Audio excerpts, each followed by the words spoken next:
Thank you so much for having me here. I'm trying to find a spot where I don't have to feel like I admit I committed the crime. The crime of love, love, love, love, love. So, hi, my name is Jin-Ya Huang, and I'm here to chat with you today about the longest love letter. So, my mom was writing love letters to me before I was even born. So, raised by refugees, grew up during the war in South Taiwan, and being one of the 8 kids and a girl, she wasn't allowed to actually finish elementary school.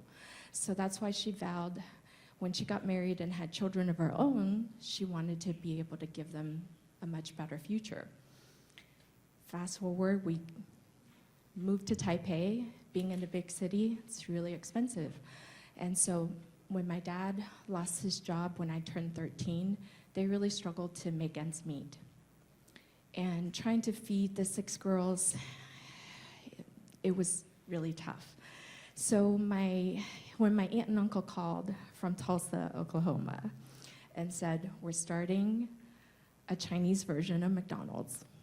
And there's 16 franchises that we're planning in the Southwest.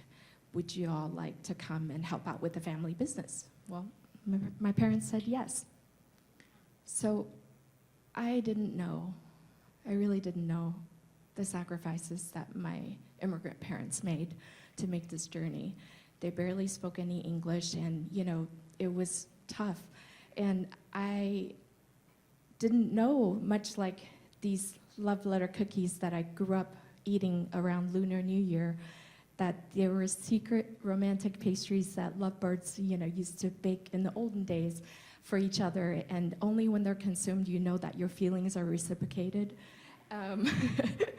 So everything is like a secret covert operation, and my parents' love for us was like hidden in food so much. So instead of telling us, okay, we love you, it would be, I come home from school, instead of, how was your day? It's, are you hungry?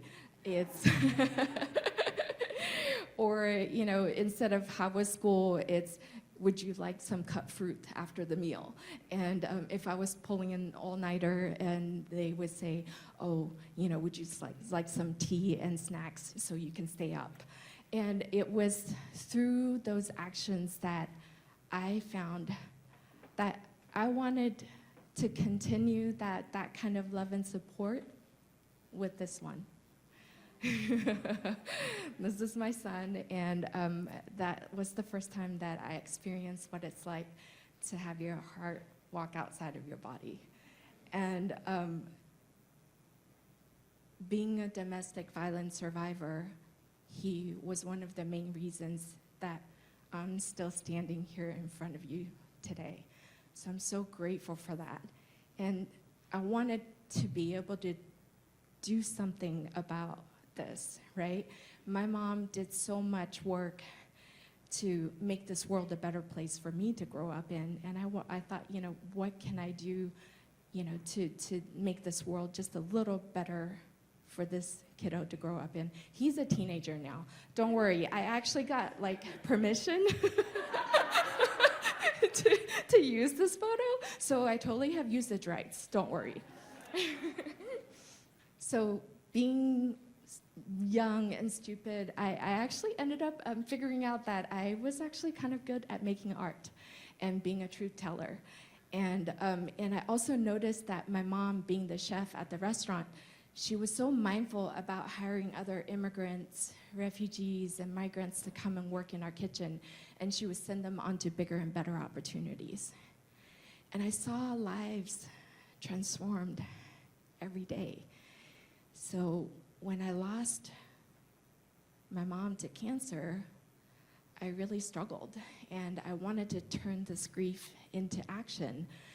And knowing that her love for food And in my love for art, I wanted to combine the two and do something about this. And that's how Break Bread, Break Borders was born.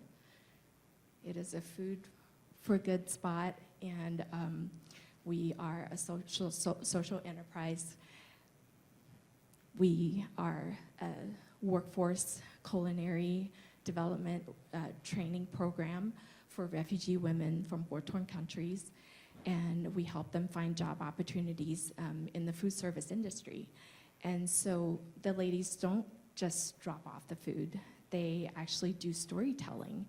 And through the powerful personal stories of these migrations, they share stories of how they were displaced, who they were before they came from war-torn countries, what it's like to live as refugees abroad, the experiences coming here to America, and also what it's like to cook with Break Bread, Break Borders. And so essentially, we break bread with the communities and break down borders at the same time. And that social impact goes deep. With the women that we work with, take Nawara here. Her name actually means flower in Arabic. And she used to be a wallflower. She was very shy and didn't really want to speak, and she would pass over the opportunity for others to actually share their storytelling in the beginning. And throughout our program, she's gained a lot more confidence. And also she found out some things that she was really good at, which is actually in finance and accounting. So she works really closely with our CPA doing the behind the scenes stuff, you know, invoicing, payroll, all the stuff I'm not good at. So I delegate to Nawara. And oftentimes we sit in spaces that I would be the double only. I would be the only Asian or only Asian American woman in the space. And Nawara would be the only hijab wearing woman in the space. And we've served senators, congresspeople around, and some of them have never met a refugee before, or never met a Muslim before, and never met a woman in a hijab before. And after tasting the ladies cooking, they are reminded of their grandmother's dirty rice recipe, or their sisters cooking in, around the world in Spain. And those kind of deep, immersive, powerful food memories and connections is what we do at Break Bread, Break Borders. And the ladies, you know, really think of, when you think about this, UN Studies actually talks about how when women work, they invest 90% of their income straight back into their families and into the communities, whereas that statistic is actually only about 40% for men. So guys, pony up. We know that works, right? Lifting women and giving power back to women and girls, and also just honoring the food and the culture.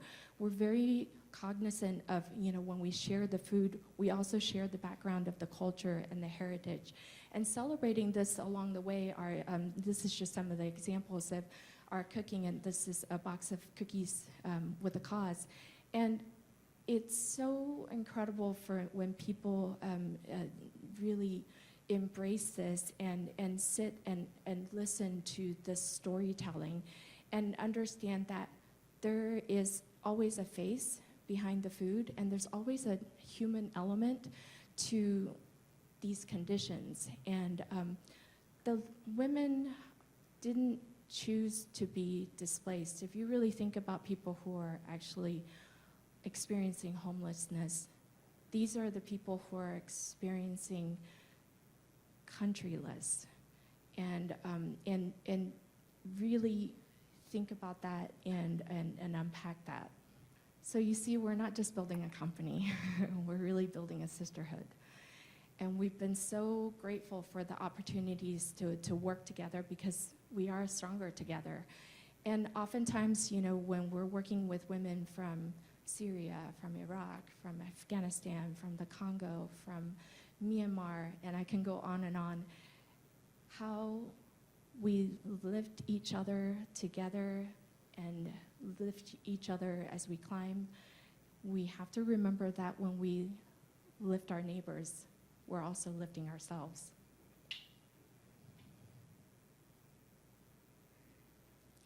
And we have just been so grateful for the opportunity to share this messaging and to change the narrative on race, on gender, and all the social justice issues in between. We have been afforded the opportunity to share these ideas and changing those narrative around around refugees, immigrants, and migrants, with people throughout the world. And honestly, when we first started this, Break Borders is not anything new under the sun. We've seen plenty of this business model throughout the nation and around the world, really. But we just didn't see one in our own backyard. And so we thought, well, why not?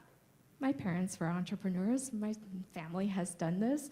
And, why not us? Why not now? And why not just prop this up? Well, it's been incredibly difficult, and it's been a long, arduous journey, being a single mom, having a full-time job, and trying to make art, and also, running this side hustle. It's been really challenging along the way, but it's also been just immensely rewarding at the same time. And so we're super grateful to be in this space. And to us, this is what it means to be a global citizen. On that bright note, my favorite quote from one of my favorite civil rights activists, Grace Lee Boggs, is, "We are the leaders we have been looking for." And this family here, the two sisters actually are in the middle, and the girls on the left and right are actually our Break Borders interns.